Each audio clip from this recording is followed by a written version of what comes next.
Namaskar. Who is CZ, the CEO of Binance, who was imprisoned by the Biden administration and who has been completely, fully pardoned by the Trump administration now? What is Binance? What does it do? What is the importance of this? And why did the Biden administration jail him in first place? All that stuff and more in this very short slide deck. And a small request to all of you to please like this video. And if you have not already subscribed to our channel, kindly do so right away. Here we go. So, Changpeng Zhao or CZ, Biden jailed him and Trump freed him. What happened? Well, Zhao is a Chinese-born Canadian and also a UAE citizen, founder of Binance, the world's largest cryptocurrency exchange. By cryptocurrency exchange, what it means is, see, it like Bitcoin, there are many other digital currencies.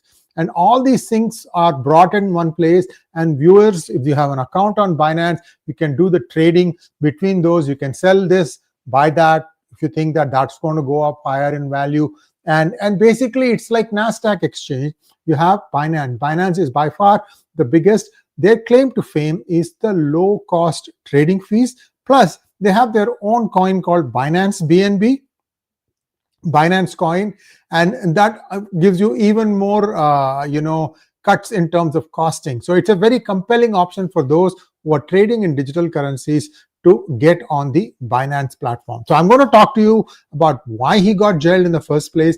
And I'm also going to talk to you about the relative philosophies of the conservative or the Republican government versus the Democratic government. So what happened was in November 2023, he pleaded guilty to one federal count of failing to implement an adequate anti-money laundering program and stepped down as CEO of Binance. As part of a settlement, Binance said that the company paid about $4.3 billion and CZ personally paid about $50 million. He served 4 months prison time in 2024.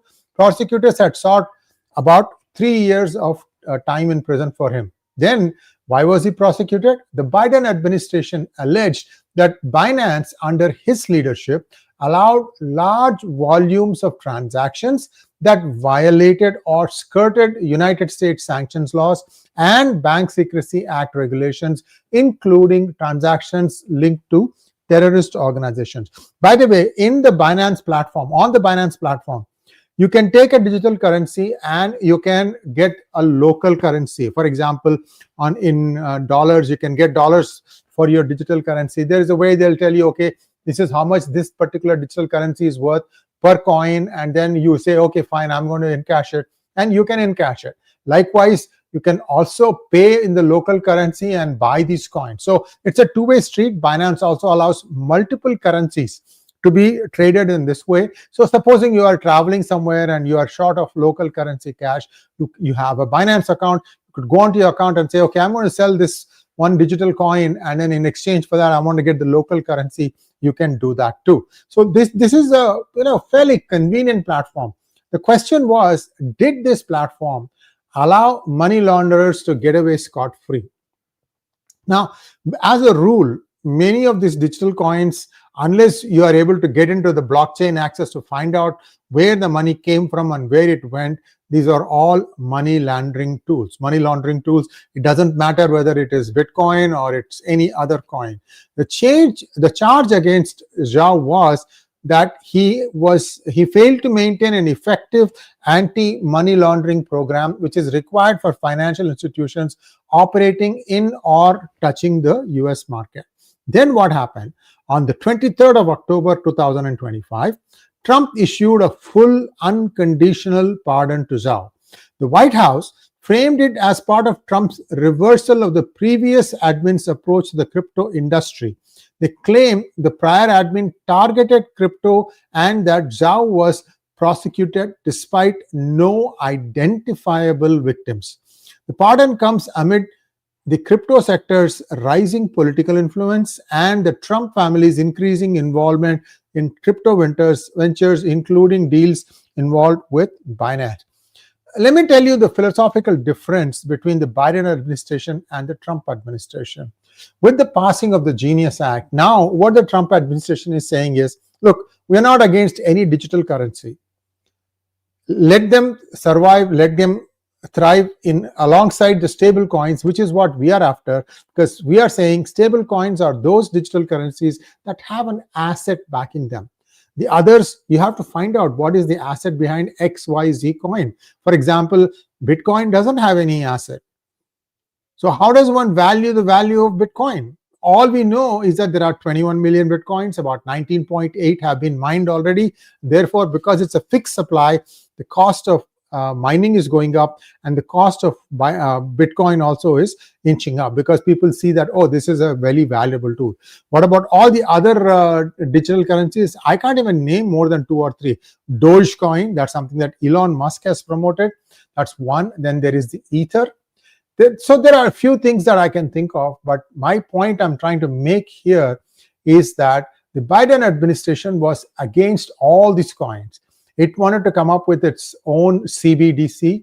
This is in line with what Europe wants to do, like UK is getting ready for that. Most likely Europe will also do that. Basically, they'll ban the currency and say everybody needs to have a bank account, and you need to deposit your paper currency into that in exchange for the digital currency. Then after that, the monitoring starts. That's the CBDC. That has been the complaint against CBDC for the longest time, from those who don't like it. On the other hand, United States is not banning anything.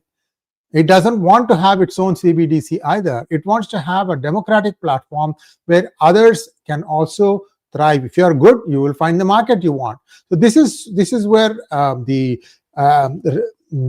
Trump administration stands, and I believe that Biden administration did not want to do anything with Bitcoin, and they wanted to have CBDC and let that control the whole thing. Unfortunately, or fortunately for them, they got booted out. We are now with the Trump administration, which is taking a more inclusive view, and I think that's the right thing to do. So we'll have to wait and see what happens next. But the important takeaway is this is a major win for the crypto industry and for Zhao personally. His net worth is supposed to be in 2 digits millions, like 80 billion or something. Where the hell did he get that kind of money? That's a question that I shouldn't be asking. Maybe you should ask. I don't know where the money came from.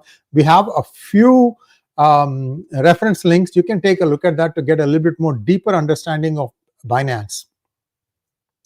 As always, you'll have the Democratic senators who are, critics of this. Elizabeth Warren, who actually is believed to have had the auto pen, which means she could sign on behalf of the President Biden. And in fact, the Biden administration was a bureaucrat's wet dream come true. Anything they wanted to do, they could get away with that. I mean, that is the kind of stuff that they enjoyed. And now again, all the things brakes are being put. And in fact, I can tell you the Democrats are losing the popularity race as far as the debt ceiling is concerned. We'll have to wait and see what happens in the next few days, because November 1st is a critical deadline. The SNAP program, this is food assistance program, is going to stop that day. It's also going to kick in new premiums for medical insurance, and it is expected that if you don't have the Obamacare, then your insurance premiums could go up by as much as 100%. So it's meaning like double. If you're paying $400, you'll pay $800. So these are all for the lowest strata of the society in America. They're going to get it hit, and we'll have to wait and see. The problem, the sticking point in this is that the Democrats want to set aside $1.5 trillion for illegal immigrants to get free medical benefits. And I think that's what I'm sure the US also is against it. People are not talking about it, but this is the stark reality. Why should we pay the illegals for their health benefit? Many of them are drug-addled. They don't even belong in the United States. They should self-deport themselves. So these are all some of the problems. I don't think the Democrats are going to win this one. I think they are going to fall flat. At the same time, they're also earning a lot of bad name. We'll see how it goes. This is just my 2 cents. But Obamacare will be there for the citizens of the United States. That's what I believe should be the case. But again, we don't know if the Trump administration takes a hatchet and says, no Obamacare, it has to go. Because they did try to rescind this thing, the whole thing, in the first term, but they could not. Because the benefits are enjoyed by all, not just Democrats. Now, this move also means that other digital currencies are also getting the tacit blessing of the Trump administration, and therefore the Bitcoin value surged again. It has been going up and down, but I think it's going to come settle at some place where, which is it's a little bit more of a normal one. We'll have to wait and see. My guess is that Bitcoin will take a huge hit once the CBDC is announced in Europe. I've told you this in a separate monologue, so we'll leave it at that. If you have any questions, let me just take that. Let's see. Gamers Galore wants to know thoughts on reports of threats to Mr. Modi's life during China visit, in which he was with President Putin in his car. I'm getting two versions here. One says that yes, there was one, and the other one saying no, there was no such thing. It's just that when you are traveling in a foreign country, foreign land, it doesn't matter where you are. They try to bug every little crevice and nook possible. And since Putin had flown his own car and it was supposed to be bulletproof in terms of signals and all that stuff, therefore Modi and Putin decided to have a one-on-one conference there. Nothing more should be read into it. But then people are also saying that, well, is this why he's also not going to ASEAN? Well, again, even if it was true, this will never come out in broad daylight. Next one,